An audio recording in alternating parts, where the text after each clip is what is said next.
This mic is all yours.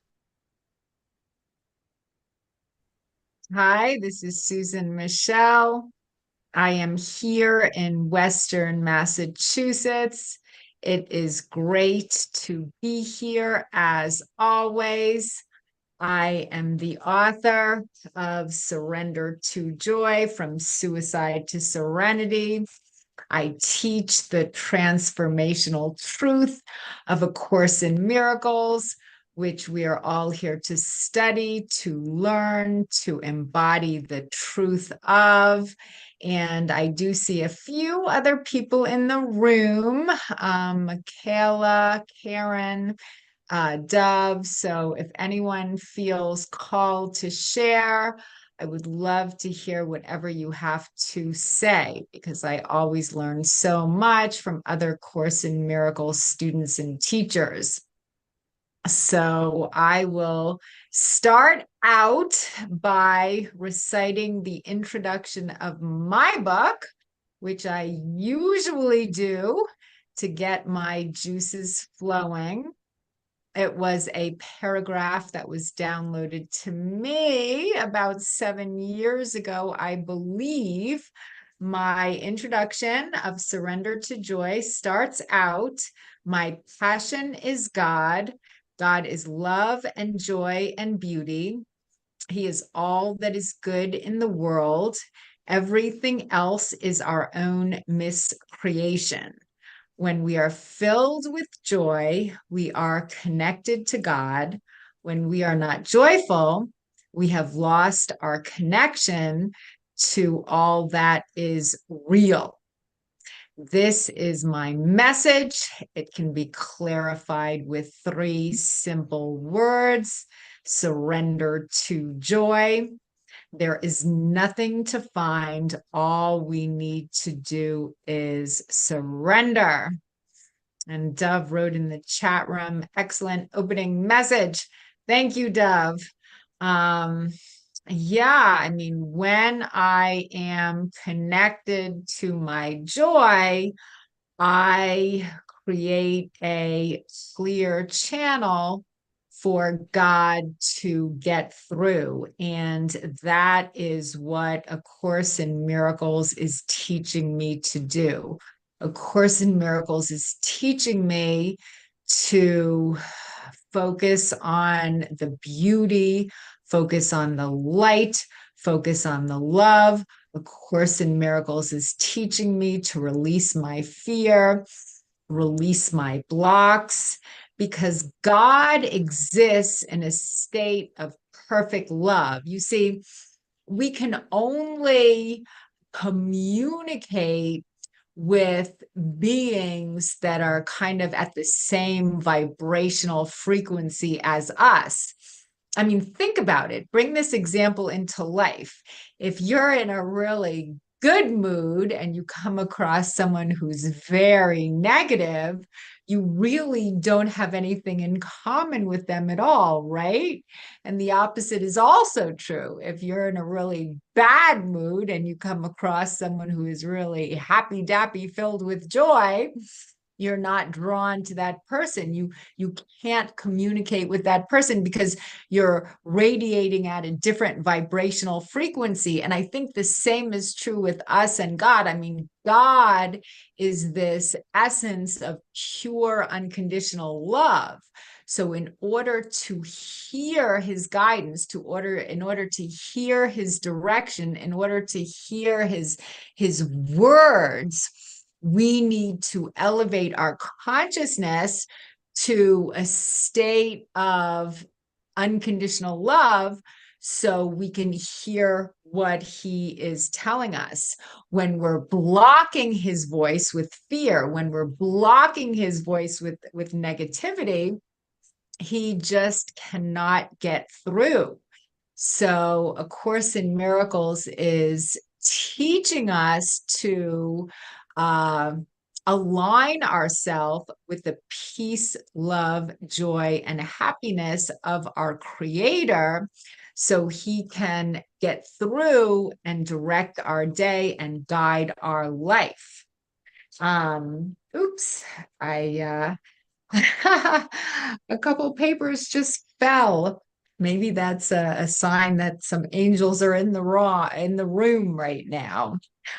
Today's lesson, if you have started out on January 1st with lesson number 1 in the workbook for students, today is the 166th day of 2024, and lesson 166 states, I am entrusted with the gifts of God. And the first paragraph starts out, all things are given you. God's trust in you is limitless. He knows his son. He gives without exception, holding nothing back that can contribute to your happiness. And yet, unless your will is one with his gifts are not received. But what would make you think there is another will than his? So God has given me everything I could possibly want.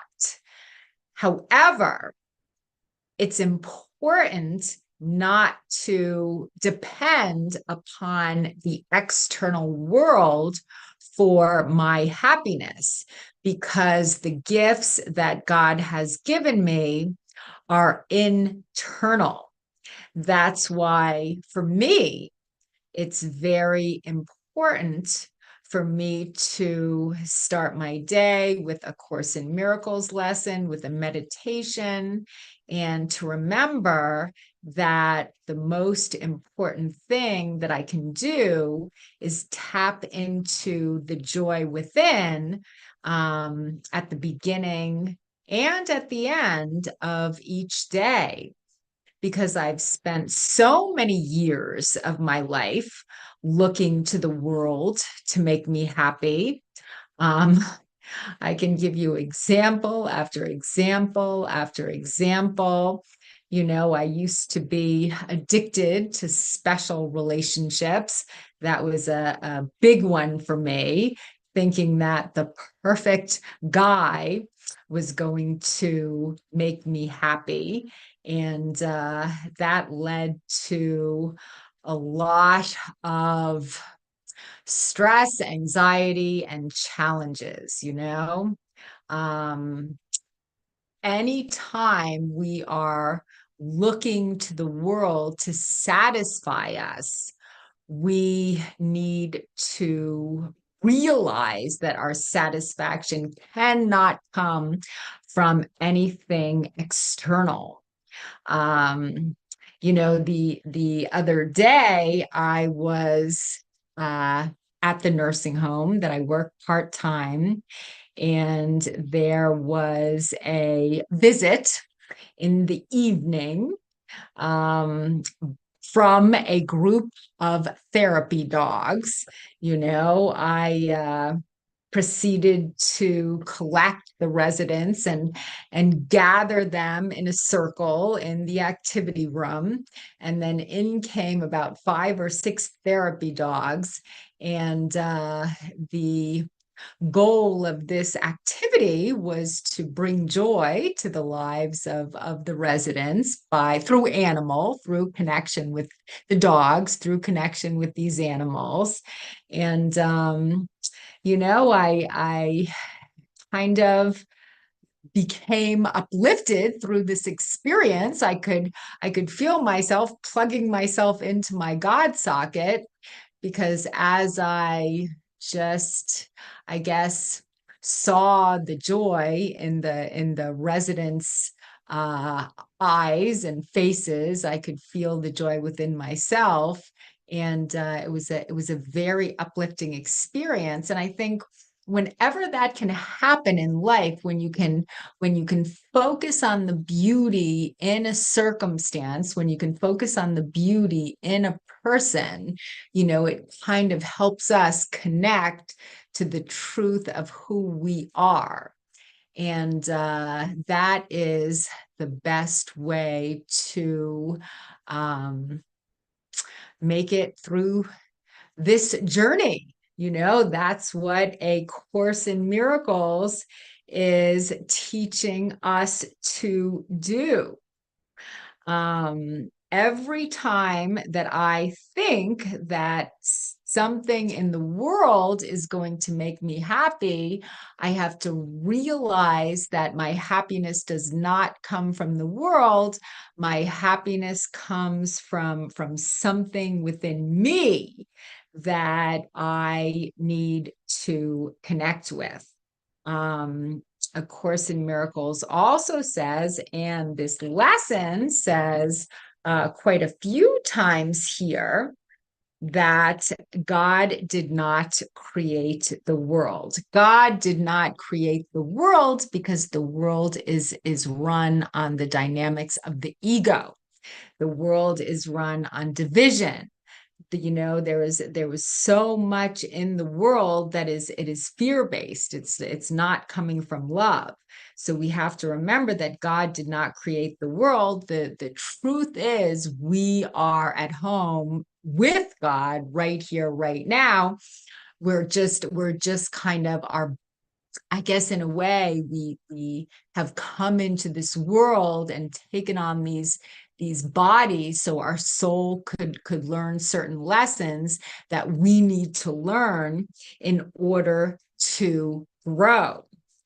I received a really beautiful email this week from John Mundy that is all about bringing darkness to light, is what the title of the subject, I should say, of this email is. And I've always thought that was just such a fascinating topic because a big part of my journey in this earthly classroom is bringing the pain points, in my unconscious mind to the surface so healing can occur.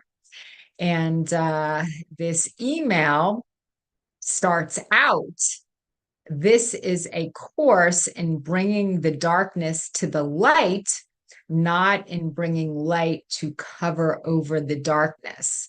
Dr. Ken Wapnick.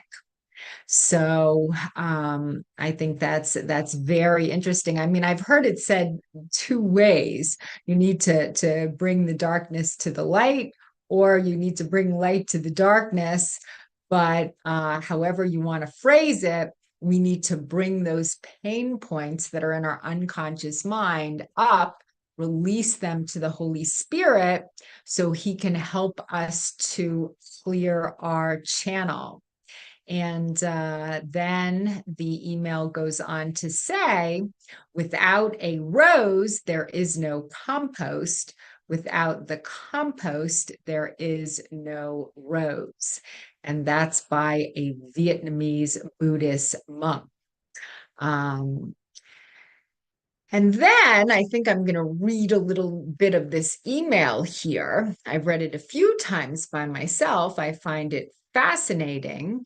What he writes is, as we study the various in-depth spiritual schools, we find an emphasis on dealing with the darkness within as an impediment to spiritual growth. And it's interesting to talk about the content of this email, because I think this first sentence is very true. I know with different Course in Miracles students that are my close friends, I know we tend to give ourselves credit when we are connected to our love, but we tend to berate ourselves when there is a pain point within that is in the process of surfacing. We feel like we've failed the class that we are learning when we are in the midst of a pain point coming to the surface. But that's not true at all. I mean, breakdowns in life lead to breakthroughs, because I picked up Course in Miracles about 34 years ago, and I do believe I'm closer to God now than I was 34 years ago, with all the studying and meditating and focus that I have applied over the years. But I still go through phases when I feel very sad and very disconnected from God. But I think that these phases where I am facing my inner demons are just part of my soul's cleansing process. They say that the universe brings up our pain points when we are ready to heal, when we are strong enough to face them. Our pain points get triggered when we are ready to take a look at them so we can release them. And it's very important not to judge ourselves for anything that we are experiencing. So that's just an important point to remember. And then John Mundy's email goes on to say, Buddhism, who is another great spiritual teacher, I will say that. I love the Buddha. Jesus Christ wrote A Course in Miracles through Helen Schucman, but Buddha is also a great spiritual enlightened master. And I definitely like the image that Buddha is associated with. Buddha is associated with a fat, laughing, happy man, where Jesus is associated with a skinny man with nails through his hands and feet hung on the cross with blood coming out of him. So I definitely think the image associated with Buddha is just a much more clear image. And I don't think Jesus would be very happy with that dying man on the cross either. So, because A Course in Miracles is all about the joy of Jesus, not the pain. But anyway, to go back to the email here, it says Buddhism often uses the imagery of a perfectly shaped white lotus flower with a long stem running from its base deep into the muck, the mud, and sometimes even madness. Spiritual growth requires us to look at muck, not in the world, but in ourselves, so we can learn from our trials and thus begin to grow through them to the truth. I think that is extremely insightful, because our trials, our challenges are how we grow. We don't grow despite the challenges that life gives us. We actually grow because of the challenges that life gives us. Without life's challenge, we wouldn't grow to be all that we can be. Let's remember that this life course is a required course simply because we are here. We must live through it and work it out through to its completion and our eventual graduation.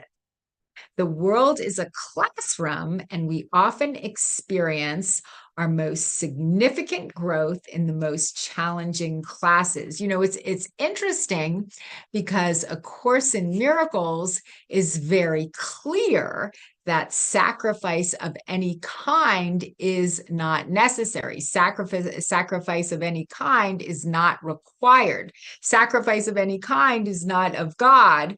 However, our soul tends to experience pain often in this earthly classroom. At least my soul does, And then John Mundy goes on to quote A Course in Miracles by writing, "Miracles are everyone's right, but purification is necessary first." So miracles are everyone's right. Miracles is when I can become a conduit and I can extend God's love to my brother.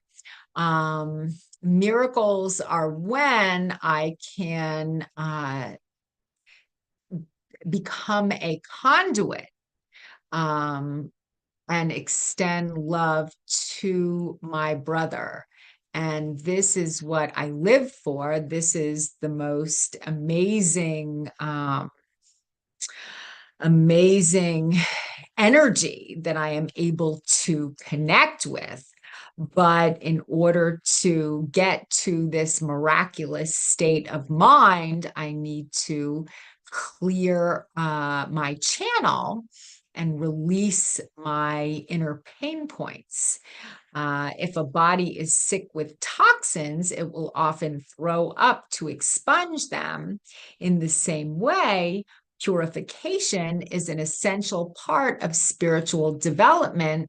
Indeed, the Course calls upon us to demonstrate our willingness to look at our inner darkness to free our souls of egoic poisons.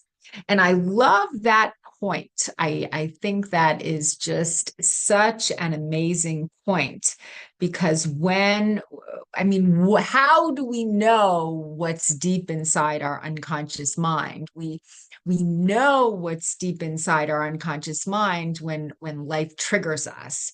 When everything is going smoothly, well, that is us experiencing the joy of God and us being happy, and that's a beautiful state of mind to reside in. But when life triggers us, then we can actually see the pain points that we have hidden in our unconscious mind, and what we really need to do, in my opinion, to learn the lessons as quickly as possible, is to not judge ourselves in any way, but just allow that pain to come up so we can release it. And I think about all the experiences, the times, the circumstances in my own life that have occurred over the past week or so, when my own emotions have been triggered. I know in my part-time nursing home job, there is criticism on a pretty consistent basis towards me. And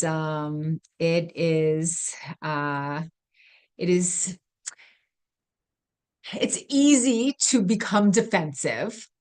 And what I try to do, I realize where it's coming from. I realize that I have a hard time with criticism because my father was so very critical when I was growing up. So this is kind of like a core pain point that I need to release.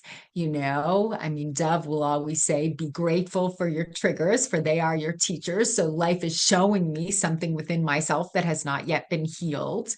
So it's when I'm in the midst of the pain, it's not that easy to be grateful for the triggers.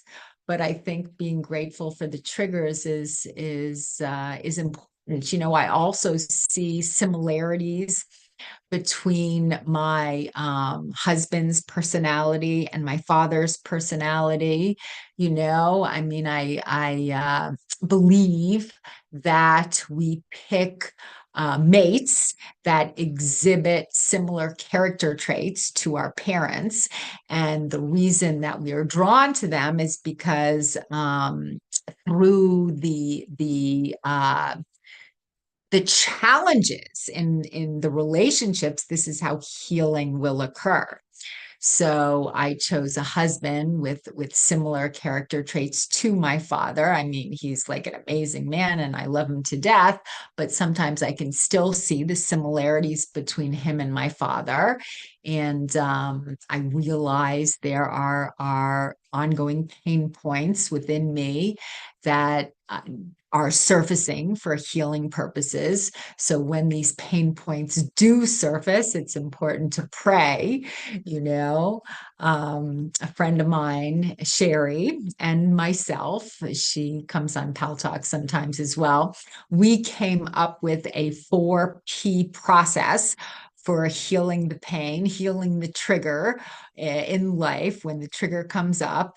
And the 4P process starts with a pause. So when we are triggered in life, instead of reacting to the trigger, the healthiest thing a person can do is pause, right? And then own the pain, because that pain point is coming up for healing purposes. And then process the pain.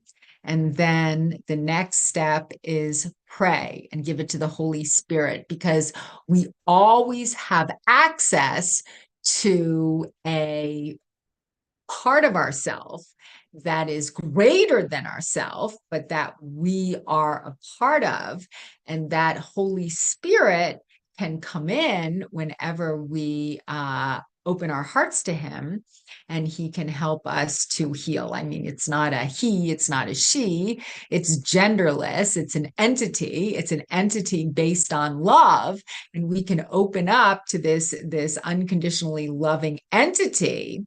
We have the power to heal whatever pain is in our hearts that is ready to heal itself. So on that note, I think I am going to end my talk today. It's been about 30 minutes. I am so grateful for my time here, and I love you all. The bottom line is the power of unconditional love has the capacity to heal any pain points that are still lurking in our unconscious mind. And A Course in Miracles is really giving us the tools that we need to heal along this earthly journey. And as the introduction states, nothing real can be threatened, nothing unreal exists. Herein lies the peace of God. And what that means is the only